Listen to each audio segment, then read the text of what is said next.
Okay. Cheers. Cheers, Emma. Cheers, everyone. Welcome to the Free Soprano Player first improvised wine tasting. We're going on a whole new adventure today, and we have a beloved guest, the venerable George Haslam. Thank you for being here. Thank you for having a glass of wine, raising a glass with me. Thank you for these gorgeous stars that are... And thank you for the invitation. It's very nice to see you. Very nice to talk to you. Nice to see you too. So I'm gonna have to get it out of the way because it's on everybody's mind, all the fans, everybody wants to know. Are you really a spy? No, but yeah, I never was. I never was a spy. But the stories helped me a lot in my career, so I never argued too much with them. Do you want to talk a little bit about this and how this all came about? Well, there are a couple of things. One, before I retired, I was a government scientist, and I used to go to East Europe a lot on government business. And at the same time, I was playing jazz. I was doing Leipzig Festival and playing in Hungary and Czech Republic and all those things, you know. Yeah. And my boss came to retire. And on the day he retired, he had a little drink at lunchtime. And then he sort of popped his head into my office on his way out. And I said, "Good luck to you, Bob. All the best for your retirement, blah, blah, blah." He said, "Yes, I'm going now, George." And he said, "I suggest you leave as soon as you can because you're never going to get any further here. I've made sure of that." I thought, "Oh, right, thanks." So on the Monday morning after, I spoke to his secretary, and I said, "What was that all about?" And she got a note that he'd put on my personal file to say that I was an East European spy. Anyway, it all worked out fine because it meant I was able to get a good early retirement with good terms, and they were glad to get rid of me, and I was glad to get out. So everyone was happy. It was a win-win, as they say. And yeah. and you get to add that to all of the titles that have been attributed to you throughout your colorful career. You can now add potential spy to them. Yes. When doing all these festivals over there was always someone there from the government, you know, from the intelligence, like Stasi or someone like that. And, you know, we had a fair knowledge of who it was, and they were okay, you know, never any problem. And then years later in Finland, I met this guy who always used to come to the festivals in Hungary, and we shared a car together to go up to Lapland. And he said, "George," he said, did you know that I was working for Stasi at that time?" I said, "Oh, yes, I had heard. I didn't know for sure, but yeah, you know, it's supposed to be a secret, but I had heard it. And yeah, they were okay, you know, human."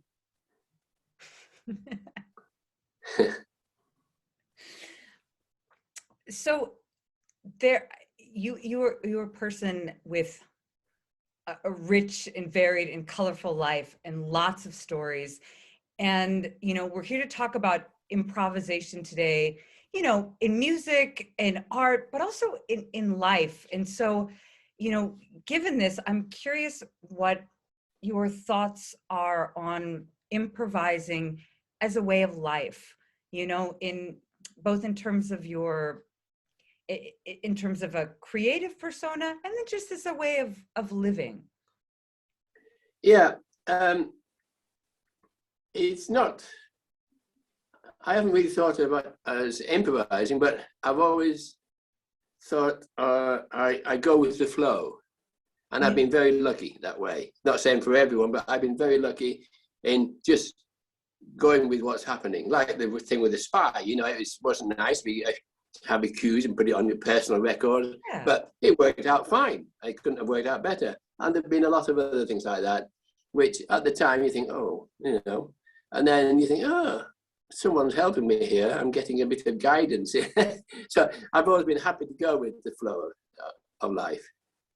So you think in a sense, those two are connected to where, you know, as improvisers, you know, in whatever we're doing, you know, whether it's on stage or, you know, when we're collaborating, we're presented with something and it could be looked at as an obstacle, or in this situation with the, you know, with the spy story, it could be looked at as something, you know, as you mentioned, it's unpleasant. It's not something like that, but you're presented with that. And then the thing that you have control over is your reaction, how you take that and make something of it that is more, you know, to create a positive experience from that, to find a way to pivot from that point. Yeah, as I say, I've been very lucky, and so I haven't maybe so much created the good things, but had them created for me, and they've just worked out, and I've been really, you know, I've landed on my feet several times and gone on from stage to stage, and I've always appreciated it. Maybe not at the time always. You're not always sure at the time, but looking back, you think, my God, you know, I've been lucky. And yeah, that's it. More, as I say, going with the flow. Yeah. I mean, it's like with improvised music. If you're improvising either solo or especially with other musicians, you go with the flow. You know, there's no plan, there's no written composition, there's nothing arranged. You listen. It's like having a conversation like we now, you know, I have no idea what you're going to ask me, or we don't have a I don't either. Yeah. That's so that's it, you know, you're improvising. Yeah. It's like when you're walking down the street and you see a friend and you stop and chat. You have no idea what you're going to chat about, but you have you don't get a piece of paper out and saying, "Oh, hello, good afternoon, how are you, John? Nice to see you." And then you you know, it's completely improvised, isn't it, in a way? It is. And that's how it is. Yeah. Yeah. We're always, you know, and we move ourselves along through conversations, through all of this, through just following cues and offers, and something catches your eye and something, you know, you have points of reference and you have those things, and those are just, they're like prompts, they're jumping off points, and they give you a chance to, you know, you don't rehearse. Yeah, like as you said, you're not going to rehearse a conversation that you might have. No. Keep it in your pocket so that in case you run into that person next time, you've got a script there. Yeah, no, but I think some people can do that more than others, and it's same in music. Some people are happy to improvise, and you think, you know, I'm just play with it. You know, there's nothing's planned, so nothing can go wrong because there's nothing arranged. But there are others who think, well, how do we know what to play? We need some black dots on a piece of paper. We need some music, you know, to tell you what to play. And yeah, it's just people are different. People are different. Have you ever been in a situation with someone you've played music with, who you wanted to do this, you wanted to improvise, you wanted to, you wanted to enter into that space to play, and you know, and there was hesitancy, or maybe they felt like they couldn't do it, and are there any principles that you have where you were able to help guide someone to be more open to this experience? No, I've done a few workshops with sort of beginners in improvisation, and tried to encourage them that way. And I haven't got a textbook on it, but there are different techniques to try to encourage, and not to forcing. Maybe it's funny. What interests me? If you say to someone, "Well, play something," I say, "Well, what should I play?" "Well, play anything." "Yeah, but what should?" And this conversation goes. But if you say to them, "Okay, play these three notes," okay, they could have done that, except before they had 12 notes to choose from. Now they've got 3 notes to choose from, and they're happy. It's like they need some external guidance, external input on where to go. Yeah. Having 1 or 2 markers, and usually no more, can really be helpful for a person who's not, comfortable with improvisation or experienced with it, to just have like a prompt or 1 or 2 things to consider, as a jumping off point, because the whole thing of, but what the whole great big everything can be daunting for someone to figure out where to start. Just, yeah. Yeah, well, as I say, it's like a conversation. You listen to, if it's a solo thing, then you just go where you follow or what you're doing. But if it's group improvising, you listen to other people and you respond. You either play or you don't play, or you're listening or whatever. And if something happens, you may follow it, or you may go in a different direction altogether. I've never been sure about these sort of halfway things. I played big band and orchestral work. That's fine, and I play free improvising, but and sort of straight ahead mainstream jazz, playing on a melody. But having these sort of, what you say, jumping off points and markers and that, I don't know. It could work with a rehearsal, I think. Because when I have tried that, what I've found is we start playing and we've all forgotten about these markers. No, yeah. They've gone out the window, but it's got you started, I suppose. So, and then you follow your way. It could be true that that's actually just, it's like almost a placebo effect. It's like, oh, we have those things, so now we're comfortable, and now we don't even have to think about anything, and we ignore them. We have them, but we ignore them. Almost a foundational thing. So you mentioned that you have played so many different types of arrangements, and I guess there's pleasure in all of them. I'm curious about some of the experiences you've had playing free improvised music that have been, the most memorable to date, and what it was about that, about that connection, about that arrangement, about the environment, what it was that really sticks with you. Yeah, I don't know, because as you were suggesting, I think it's not just the music, it's the situation that you're in. I mean, if you're playing to an audience, then that's part of the experience, where you are. You're traveling, going to a different culture. I like going down to South America. I've been going down a lot in the last 30 years, and it's a different culture, and the music there is, it's so inspiring. The different rhythms and different types of music they have.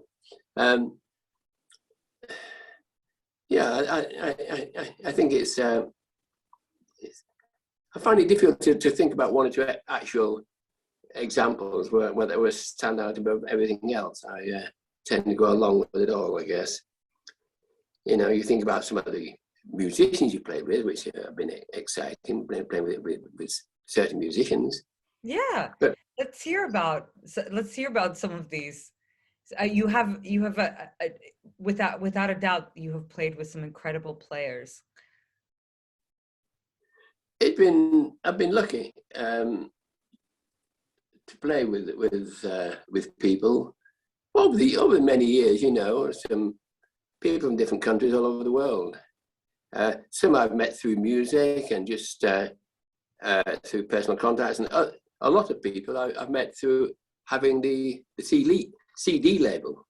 Like Antonis and Dimitris, Yanis. We met through Slam, the CD label, and I've met a lot of people like that. I've been going to many countries, playing with people who I've had contact with and made friends with through Slam. Other ones, I can't always remember how. I mean, wonderful guy I worked with was Steve Lacey. I just met him at a festival in Oxford. And when you play at festivals, you meet other people, you see, and you get talking and say, well, why don't we do this? Why don't we do that? And one thing leads to another. Joachim Kuhn was a nice guy. We did some work together a long time ago. And we met at a festival in Zagreb, and we had, had a good time, and so on like that. And then one thing leads to another. That's always that way. It's the same with countries. You go to one country, you meet someone, you go to another country, blah, blah, blah. And the same with musicians. I mean, through Steve, I met Mal Waldron, and then going on from there, oh, sorry, I nearly knocked my wine over there. And, I better drink it. Yeah. Cheers. Cheers. Yeah, and that's part of what I was saying before about just going along with it, not. If you try to plan things out too much, you will be disappointed sometimes. Do you want to talk a little bit about how slam came about? The idea and how you came to create it, because as you've mentioned, of course, you have developed your circle of musicians that you've played with through having this label. Yeah, well, again, it wasn't planned. It happened. I did a couple of albums on a label called Spotlight, which was much more. I mean, it was called Spotlight because I think one of the first things they did was issue the Charlie Parker Spotlight sessions, and with the band I had then in the early '80s, I did 2 LPs on that. And then I wanted to do. I was thinking about doing a solo recording and solo improvisation, and I thought, well, Spotlight, I'm going to be into that. So I thought, well, I'll try it as a self-release, because at that time CDs were just coming in, so they were a little bit more easy to manage and produce than the LPs. So I did one. I did this solo. It turned out to be a duo with the trombonist Paul Rutherford. We did solo and duo tracks. He did solos, I did solos, and so on. And then there was a very nice concert I did with Paul and Howard Riley and Lol Coxhill, and I put this out also as a second CD. And then not long after that, Howard came to me he said, "I've got a recording of Elton Dean and myself, duo recording. Would you be interested in putting it on your label?" I didn't realize until then that I had a label, I just done these 2 self-releases, and that's how it took off. I did it for Howard and Elton, and then went on from there. That was back in, the first one was in 1989, the first solo one I did. And now the last one is coming out this year.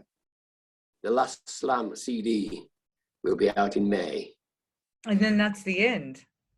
That's the last release I have planned for it. The last release that you have. Okay, I wasn't sure if you were saying that you were going to stop producing things, or that was just the last thing that you have coming up. It's the last one I shall be producing on Slam.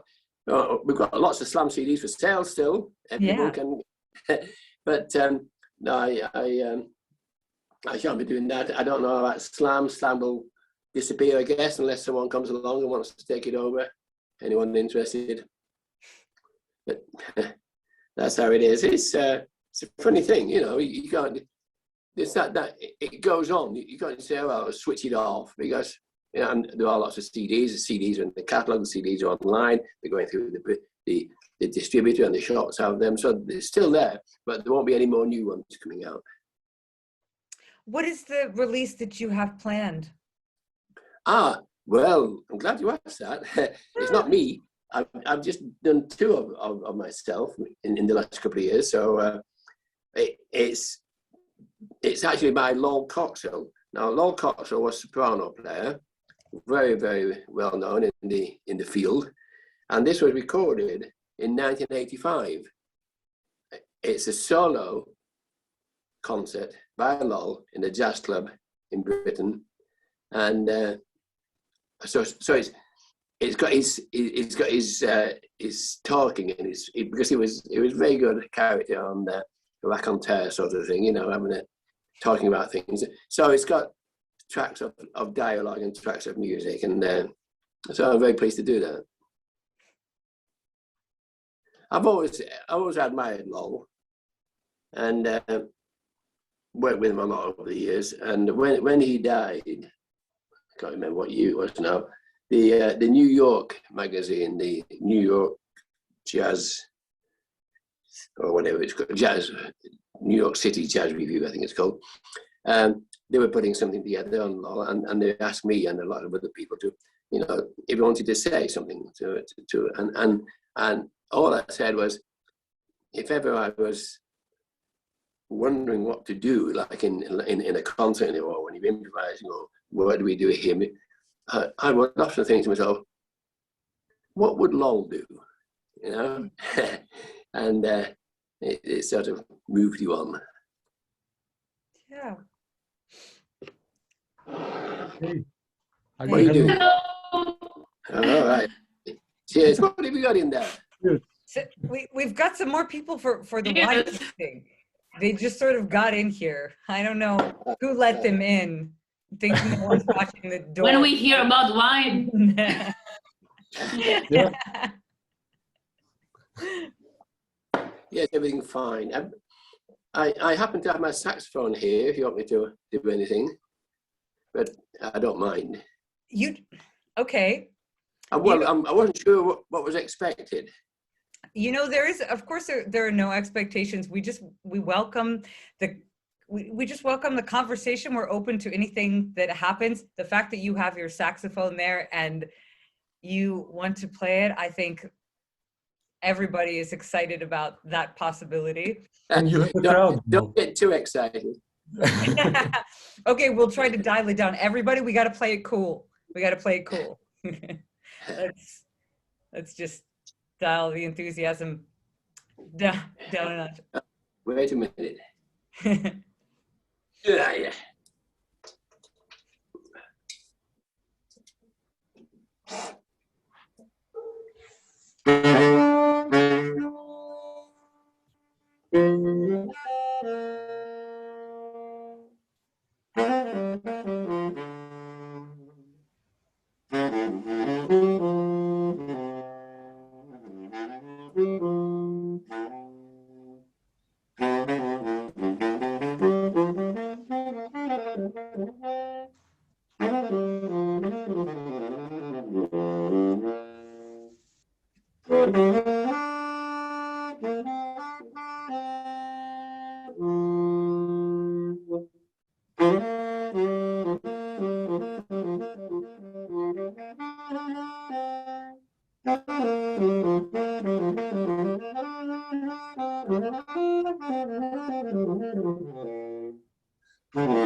There. Yeah. Yeah, let's all. Cheers, George. Cheers. Thank you. Yes. Thanks Yeah, for sure. that. Cheers.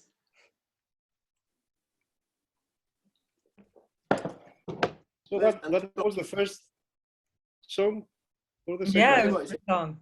Okay. Yes. Hello, George. How are you? Yeah. Oh, hello, Yanis. How are you? Hello. Hello. Hello. Nice to see you. Where are you? I'm in Athens. Athens. I thought you might be. Yes. Good. Good. Good. Yeah, That's yeah, where. yeah. Yeah. Yeah. I think that's where I last saw you. Oh no, no, we met it after that. Didn't we? Yeah. Yeah, yeah. Nice to see you, George.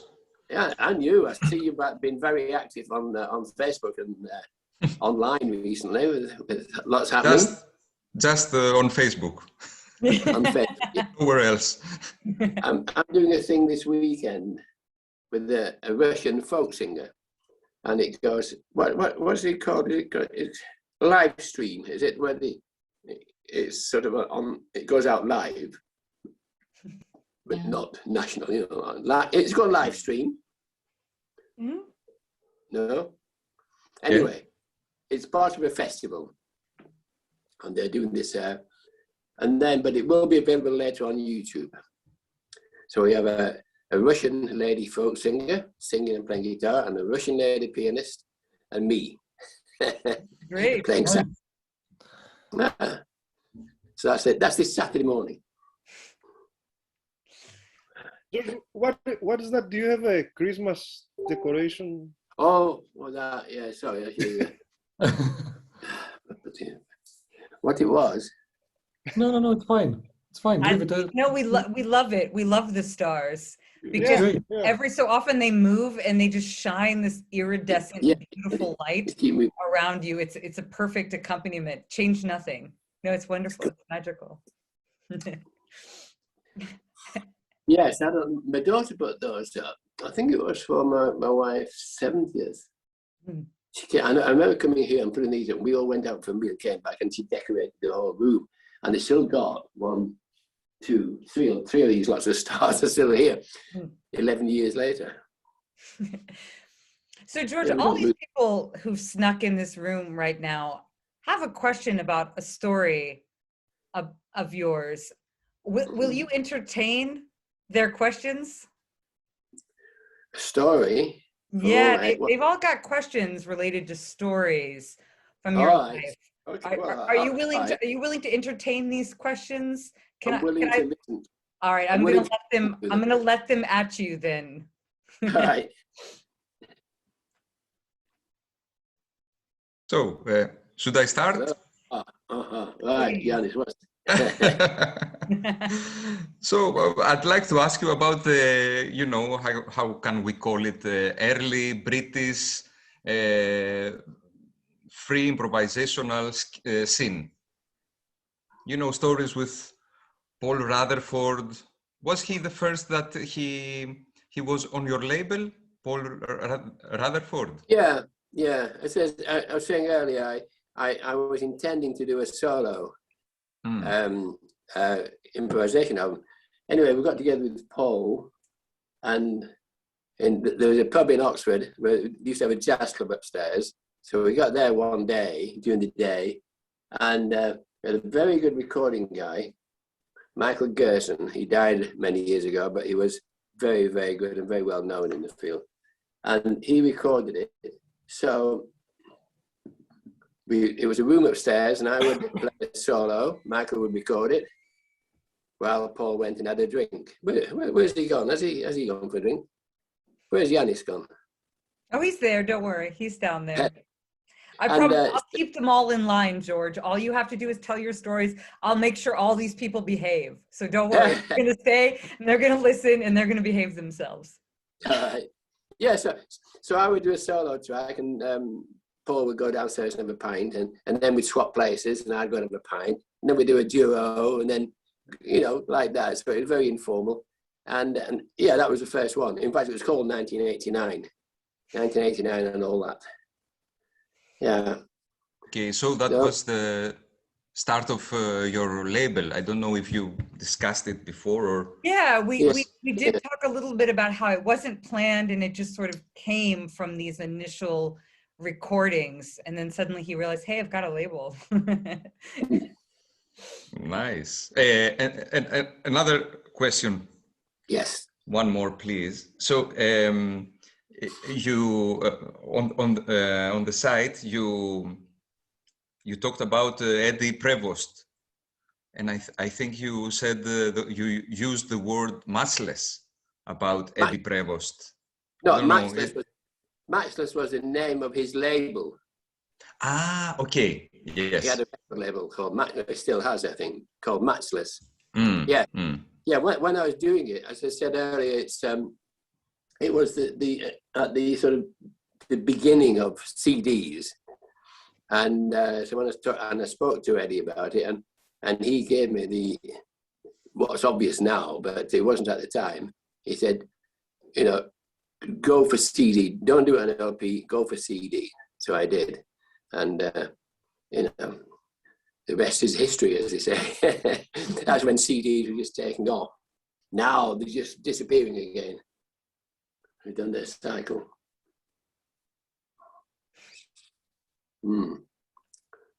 Any more questions? Oh, they're here. I hear there's one about Cuba. Oh. Yeah, yeah. I think it would be nice if you told us the story again. Cuba. The story about, Cuba. Yeah. About your first gig there, and the first jazz gig there, basically. Can you start it with Once Upon a Time, please? Yes, I've told a story, and I can't remember what it was now. About when back in 1986. You can tell a different one. Yeah. I mean, Yeah. there was We're wine involved back improvisers, then. right? Just include the word Cuba. Yeah. Word what? What word? Cuba. Cuba. Oh, Cuba. Sorry. Yeah. Oh, I don't know. In the 80s, mid-80s, I was working quite a bit in East Europe, and there was a magazine then called Jazz Forum. I think it's still going, but there was a European version of it, and published in Poland. And I used to buy it when I was in East Europe, and I never was in Poland, but I could buy it in Hungary and different places. And it was in English. And there was a letter in the back of this particular edition that I was looking at, and it was from someone in Mexico, and it was like a plea, and said, why does no one ever come to play in Mexico? Why do we never hear any, you know, any free jazz and that? So I thought, so I contacted the Mexican embassy in London, and I said this. And they referred me to it. There was a very big festival called the Cervantino Festival. It's named after Cervantes, who was the author of the Don Juan and such. So it's Cervantino, a very big arts festival, cultural festival. And what they used to do, inviting artists to Mexico, and then they toured them all around the country. It's a big country, Mexico. And they toured all around, and I got a reply from a Mexican embassy inviting us to do this, and so I went along to the British Council. The British Council was the British official office for sponsoring international cooperation, especially in the arts. And I went along and met this guy. And showed him this letter. Oh yes, he said, I'll tell you what. I said, I don't know if you'll be interested in this or not, but we have a commitment to send something to Cuba about that time. I said, well, yes, we'll think about it. And it was the first British jazz band to play in Cuba in 1986. And we had 3 weeks in Mexico and 11 nights in Cuba, in Havana. I don't know what happened there. A few things happened. I can't remember what story I told Antonis, but it was all lies. Don't hold me up to it. Yeah, so that was Cuba. And the funny thing was then, going to Cuba, I went back several times, and I haven't been back now for 5-6 years or more. But when I was there, meeting other people, like I met people from Argentina, and that led on to there. I've been going to Argentina ever since. It was same in East Europe, and I met in where was it? In Yugoslavia. I met someone, and he invited me somewhere else. You know, and, as I said before, one thing leads to another, and you meet people, or you're in certain situation, and something comes out of that, and so on. So that was Cuba. Well, that was the first visit to Cuba. A lot of things happened there you don't want to hear about. Are you sure? Yeah. Yes. No, it was a great time. Very nice and lovely people. You know. And my main contact there was a musician called Bobby Carcasses. He was a popular musician. He was a dancer. He was an Olympic high jumper. He was a choreographer for the La Tropicana in Havana, and many things. But he played trumpet and sang, well, flugelhorn. Played flugelhorn and sang, and he had his band. And that's how I got to know him. We played a residency. We were staying in the Hotel Nacional, which is the oldest traditional big hotel. It was very run down. Now it's been restored and it's magnificent and very expensive, I guess. But at that time, it was pretty well run down. And we all stayed there, the band. And so we there, and then each evening we played downstairs. There was a ballroom downstairs, and we played there. And they were into, because we were playing free jazz, you know, so it was interesting. And there was a Havana band playing, young guys, a bigger band, fairly big. I can't remember what it would be, 12, 16 band piece, something like that. What are they called? Doesn't matter what the name was. But they you know, playing band arrangements, but they were very interested in what we were doing, and you know, they couldn't get well, what is it? Where's it improvising? Well, what do you mean improvising? What are you playing? Well, you know, they had all the arrangements, and so on the last night, I said, look, when we play, we invite one of you to come on and just join in where you want, you know. So we did that, and we started playing, and we invite one of the guys to come in, and he started playing, and then we invite another one, and then one of ours goes off, and this happened, and we invited him, and we left them with about 6 of them just playing, and they said, oh, never done that before, you know. So that's one way we talked about earlier about getting people to start improvising. That's one technique, isn't it? get them to play, and that's it. But it's confidence in a way, I guess, and familiarity. And, there you go. That's Cuba, anyway. Nice. Mm. I've never been, but I have a lot of beautiful images and music and stories from. Yeah. Lots of music, lots of rum. Yeah, lots of rum. Lots of rum. Cuban rum. Mm-hmm. But So should we ask him, Emma, about his relation with Greece? Maybe if you. Greece. No, Yeah, I mean, Where's that? I'm interested. I'm really interested. I don't like John Travolta, so I've never really seen it. No, funny enough, when I met Antonis in Oxford, and then I came over, that was the first time I came to Crete, and it was the first time I'd ever been to Greece. Yeah. What year did you come to? What year did you come to Greece for the first time? 2006, 5 years ago. Okay.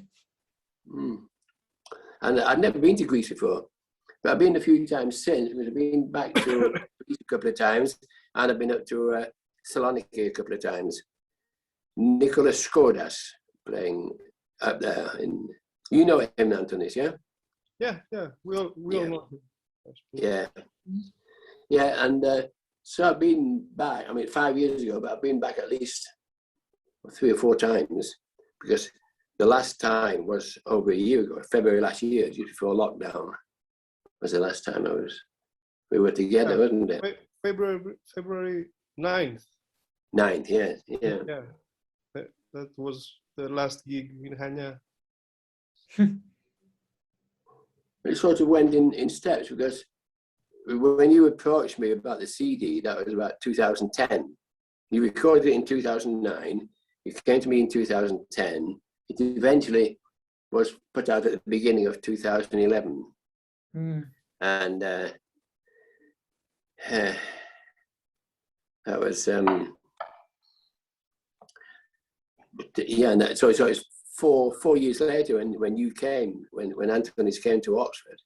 I think it was 2015, wasn't it? Yeah, I don't remember. Yeah, I think it's 2015 to 2016. I made a note here or something. I'm not improvising now. I'm reading this. Yeah, I was gonna say you can just choose it. You can just choose a year, and we'll all agree with it. Yeah. I don't remember anyway. So 2016, you came February 2016, and then in November 2016 was our first visit. So many specific dates. Yeah? Yeah. Yeah, I remember our first gig was in Athens. That's right. The place downstairs, the subway or something. Yeah. What did Where was your gig in Athens? I don't remember the name. Underflow. You can just make it up. Nothing here has to be real. Remember, we're just improvisers. If you don't remember the name of a place, just give any name. And we'll all nod along like, oh, this place there? That place was great. It was at Underflow, and there was a presentation also of the label. Of the Slam Productions, yes, a small presentation. So it was Underflow. Because I thought it was Blue Note. Underflow. Okay.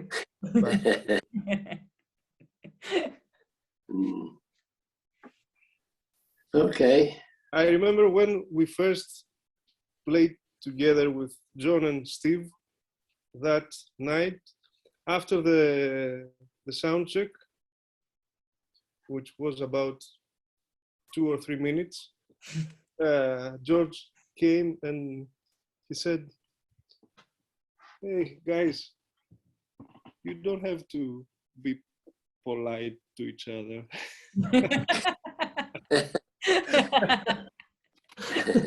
Yeah. And after that, well, you know, sometimes when musicians played the. Sorry, say it again. I say sometimes when musicians meet for the first time, they hold back too much, trying to be too polite. Say, no, after you, no, please, no. You just get in and play, you know. It's too much, you know. Yeah, so after that, the battle started. Rudeness. Can I have a question on that? Do you feel like you got the chance to know the people better while playing with them?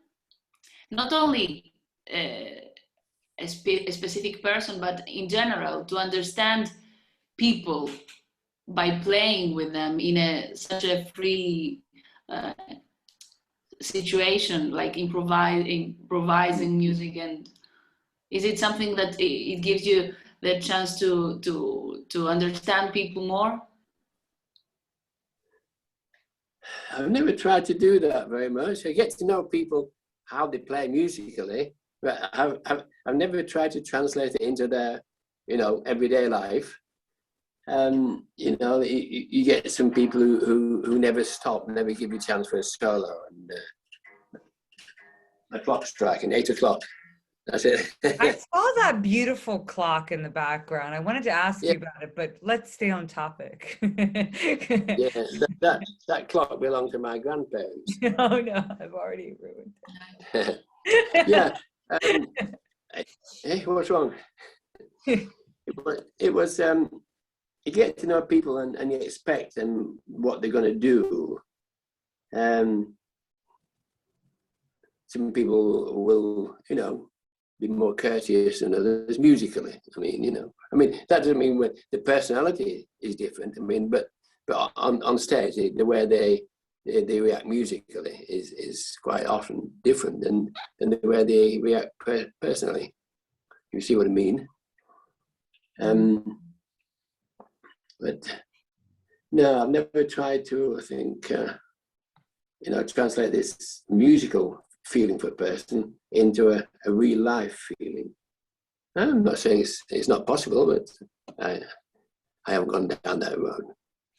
So you sort of prefer to keep how you develop a relationship with somebody on stage and musically separate from how you develop a relationship with them personally as a friend or as a acquaintance or as a co-worker, if you want to use a term like that, meaning that those interactions can be separate and different and not have the same elements in them, and it's okay for them to be totally different.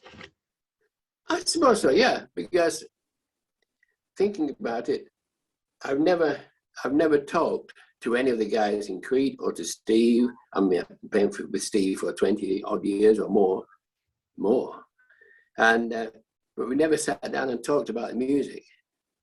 And, I've had guests come over and we meet and we have a chat and something to eat and drink, and then we go into the studio the next day. But we'd never said anything. But I'm not sure what there is to say anyway. If you're going to do an improvisation gig, you're going to do it. Getting to know someone socially is a nice thing, one thing, but once you get to playing together, it might be quite different, nice in a different way, or you expect different feelings or whatever.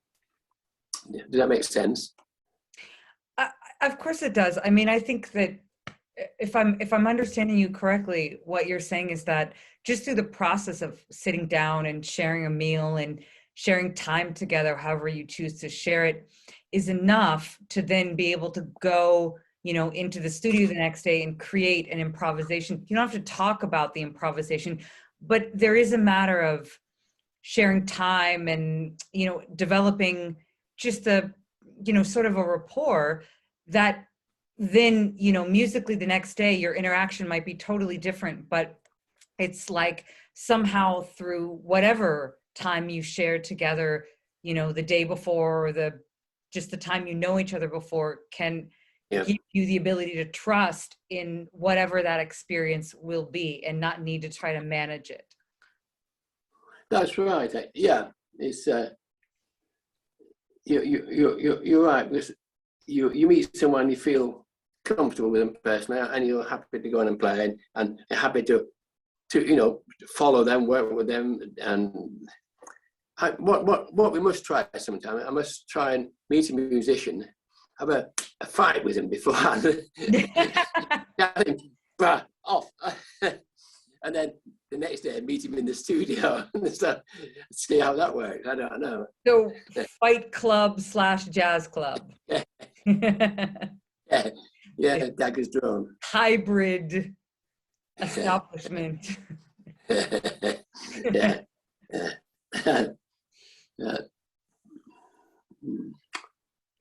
So I would like to hear something about this Cretan weird new wave term that I've now heard like a lot of times in the past week, and I don't know anything about it. So is that something you'd like to tell us more about?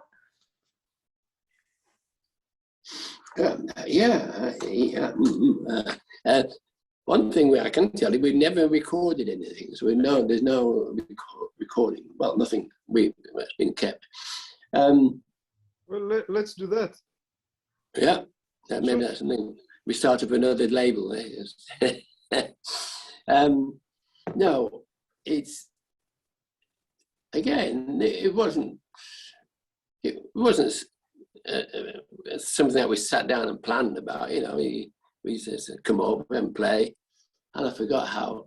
But I probably invited Steve, did I, or suggested maybe Steve, or Steve's always up for playing and traveling. He loves Greece, of course. So yeah, I don't know how the group came about. What do you think, Antonis? Is that a fair description? It just happened like everything else?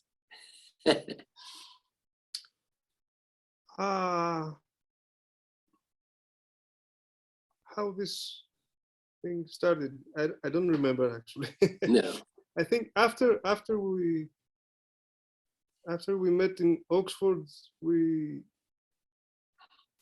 discussed about playing all together with Dimitris and Yanis and Steve. Yeah. Because I'd heard the trio on the what was it called, the path. Yeah. Yeah. So I was familiar with that. Yeah, I don't know how these things work. You sorted out some dates and we checked with Steve. And, yeah, doesn't sound very organized, does it? Sorry, say it again, George. It doesn't sound like we were very organized about it. Yeah. We're a bunch of improvisers. Yeah, you go along. As I said at the beginning, you go with the flow. Exactly. Things just sort of come together and you let them be as they develop because they're constantly evolving. So some things you try to organize and you can for a little while, but some things it's also just fine to let them go with the flow, as you talked about. Yeah. Okay. How are we doing? Is everything okay? Yeah, guys, how are we doing? How is everybody doing? George, are all of these people in the room behaving themselves enough for you? Are they all fine? Well, how many are there with you? How many do we have? Well, with myself, there's 5 people here. Good. No. My wine is ending. Yeah, mine's ended. I already finished mine. Yeah. If you guys I've got to you drink. might have a little bit left. Yeah. I've got to drink probably. Yeah. Okay, I'll be back. I'll be back in 1 minute. So you can. Well, yeah. Yeah. Because I have to fix something. And I haven't had my dinner yet.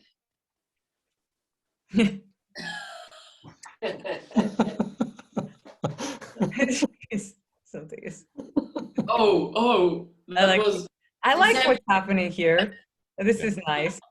This is teamwork. This is what I'm talking about. CGI. This is Antonis. working together. That's a good team. We have two. He disappeared. It's very nice. Disappeared. George is gone. Okay. Hey. Now he's in Crete again. Yeah. Yeah. You've got your bottle. Good. Okay. Yep. Yep. Great. Let's cheers. Yeah. Let's raise our glasses. Sure. Here's Thanks everyone. for this. Thanks for Here's this everyone. beautiful exchange. We're all very grateful. To our next gigs. I'm going to sit down. Okay. I'm going to sit down for a little while. I think I'll go out here. Wait a minute. George, can I ask you something more? Yes, Emma. As you said, That's Maria. Oh, sorry, it's not Emma. It's okay. No worries. Just. yeah, Yep, go on. as you said, the last time we saw you, it was in February, like more than a year, 2020. Yeah. So, how was this year for you? Or, I mean, Not good. not good. Not good. Well, everyone has a problem. It's the same with lockdown and, virus and everything, all the restrictions we have, and lack of things happening. I've missed very much traveling because that's, for years, that's been a big part of what I do and what I've loved doing. And then I lost my wife in February. So it's not been a great time. Yeah. I'm sorry. We were married for in December. We celebrated our diamond wedding. That's 60 years married. Years. Yeah. But anyway, yeah, so it's not been a great year, but it's not been a great year for anyone, has it? You know. You're right.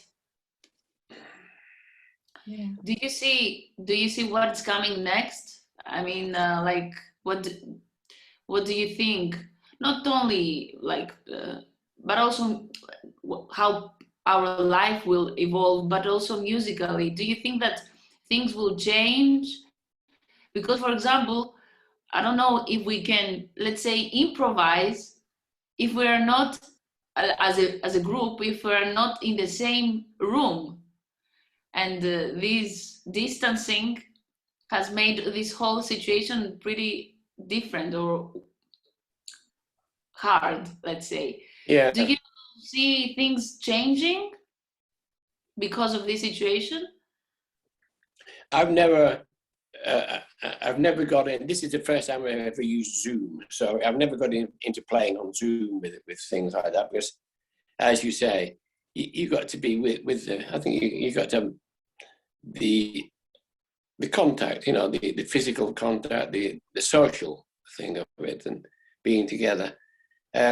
Things will change. Yes, things have changed, haven't they? And if they ever do get back to normal, if there was such a thing, it'll be a long, long time. You know, this virus isn't going to go away, not for a long time anyway, if ever. So, you know, I've had flights booked. I had flights booked last year for several places, more this year for South America, but that's not going to happen. In May and June, that can't happen. I've got a flight booked for Lisbon, Portugal in November, so maybe we don't know what will in November. We don't know where we'll be.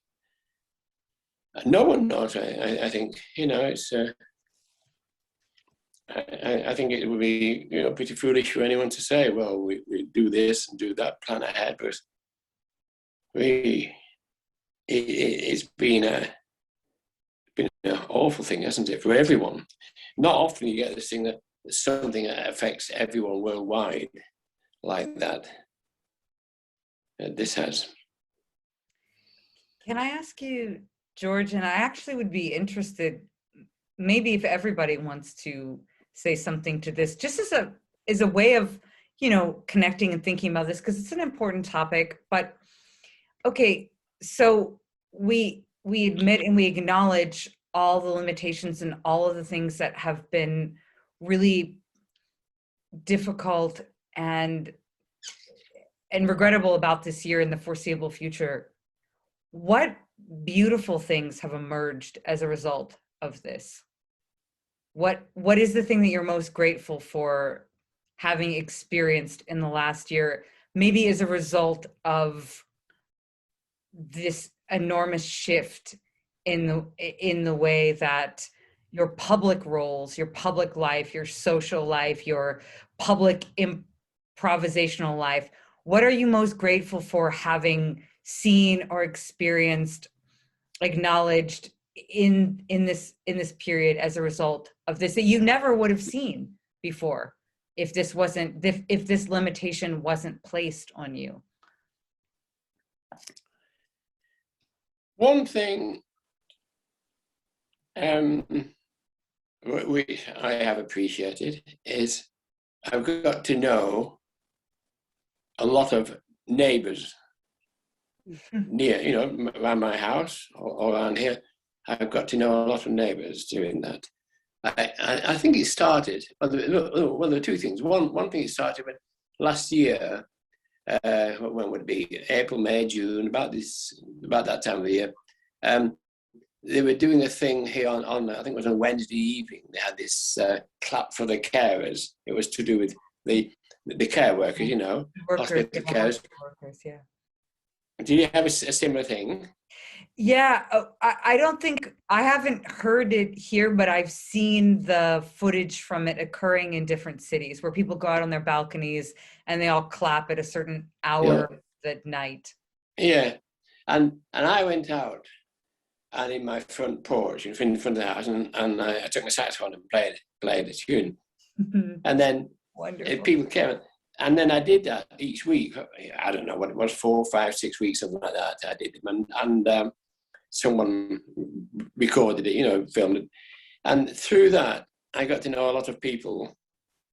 And I mean, I've lived here for 43, 44 years, and never really knew many people. But I got to know then. And the other thing is that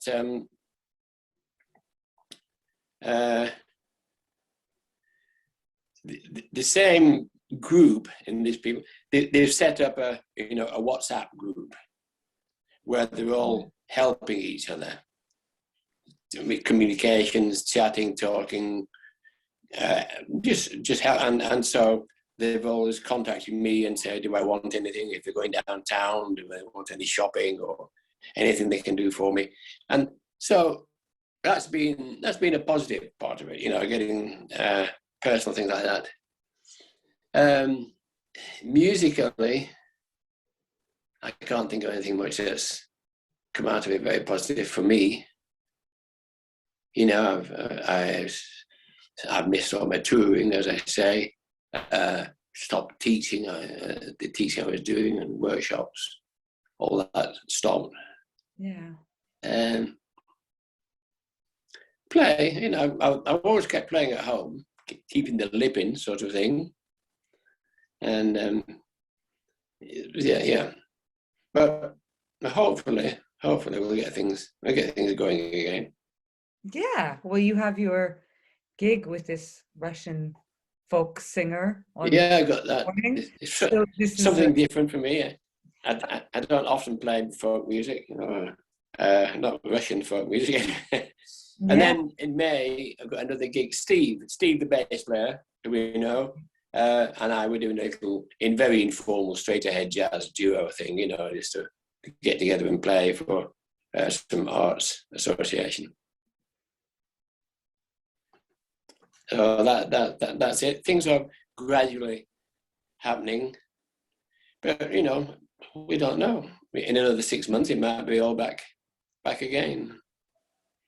Sound very pessimistic. It's awful. I mean, it's a heavy topic, and I think that's why I introduced this concept, and I asked you, like, okay, what are you most grateful for? And it's a really beautiful thing to realize that you lived in a place for such a long time and you never got to know the people that were living around you because you never really had a reason to. And we have a tendency to do that. You know, we have our own lives, our schedules, our routines, we're traveling, and we're traveling often so much that we don't get to know the people that are living around us, which is okay because we're getting to know people in all the countries that we go to. But then all of a sudden you're standing still and you get to know your neighbors, which, okay, it's a beautiful thing. And I think that, you know, with this many limitations that have been placed on us, everybody's had their own reaction to it. But I do think as improvisers, and it's what you said, you know, it's about going with the flow and finding something in the obstacle that you're given that you can still flow with. What did you do? You got to know your neighbors, and when they were clapping, you played your saxophone. This is an act of improvisation. It's an offering. You offer in your own way to what's happening with the neighbors around you. And, you know, I miss so much, like I was putting on salons, I was doing all kinds of collaborative events. And of course, I haven't been able to do any of those. But if someone had told me a year and a half ago that in a few months, I would be releasing 2 albums and that I would be playing the piano, I would never have believed them. I would have thought they had picked the wrong human being.